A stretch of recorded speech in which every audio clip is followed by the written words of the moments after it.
My name is Felicity, or Flick, and I'm going to read you a couple of stories today. The first one I'm going to read you is about Easter, and it is called The Tale of Three Trees. And this is how it goes. I hope you're sitting comfortably. Once upon a mountaintop, three trees dreamed of what they wanted to become when they grew up. "I want to hold treasure," the first tree said. "I will be the most beautiful treasure chest in the whole world." "I want to be a strong sailing ship," the second tree said. "I will be the strongest ship in the world." "I don't want to leave this mountaintop at all," the third tree said.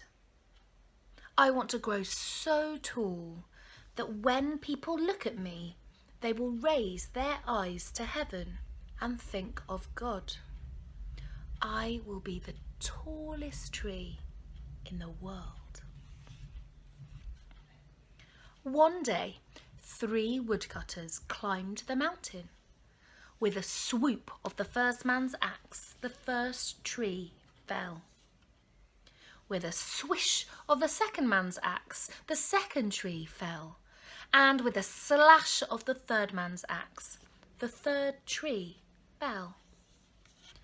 The first tree rejoiced when the woodcutter brought him to a carpenter's shop, but the busy carpenter was not thinking about treasure chests.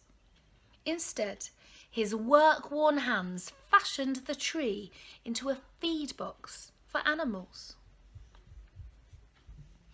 The second tree smiled when the woodcutter took him to the shipyard, but no mighty sailing ships were built that day. Instead, the once strong tree was made into a simple fishing boat. The third tree was confused when the woodcutter cut her into strong beams and left her in the lumberyard. "What happened?" the once tall tree wondered.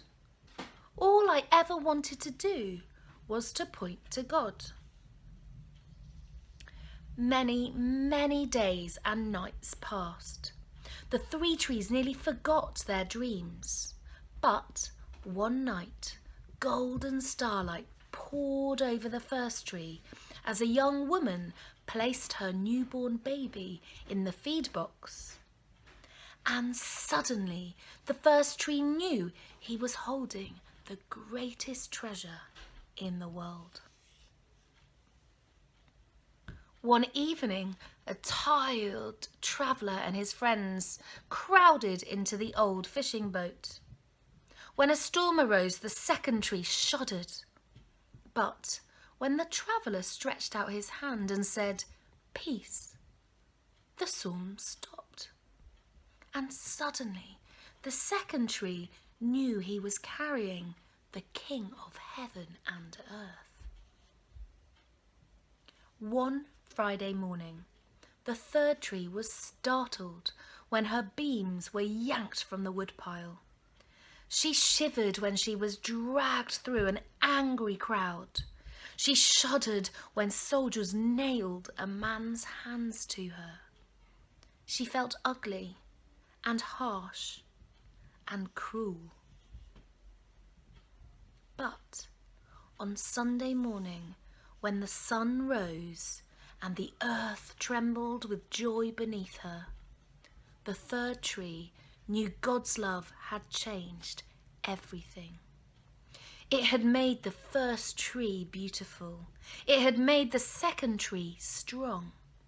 And every time people thought of the third tree, they would think of God.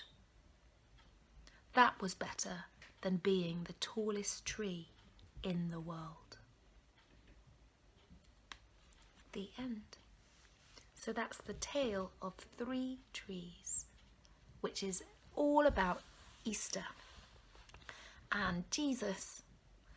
Happy Easter!